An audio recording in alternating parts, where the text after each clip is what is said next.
আব্বাসী হুজুর, আজকে এই একটা কথা আমার খুবই ভালো লেগেছে, আপনারা দেখুন অবশ্যই ভালো নিজে গুনাহ থেকে বাঁচতে প্রথম স্ত্রী থাকা সত্ত্বেও দ্বিতীয় বিয়ে করেন।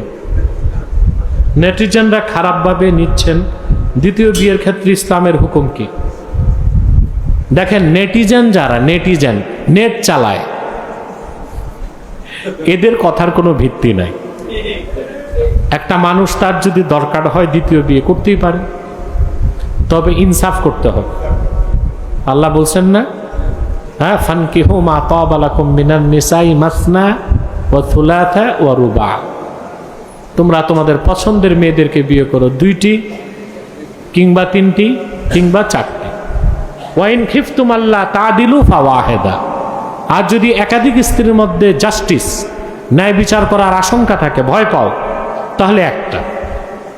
এখন কারো যদি ফিজিক্যাল ফিটনেস থাকে, টাকা পয়সাও থাকে, আর বড় স্ত্রী খুশি মনে বলে আর একটা করো, তো সমস্যা কি?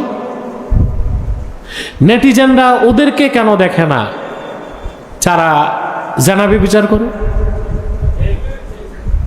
বাংলাদেশে অনেক তথাকথিত প্রগতিশীল আছে, বহুগামী, এরা অবাধে মহিলাদের কাছে যাতায়াত করে, জানাবে বিচার করে।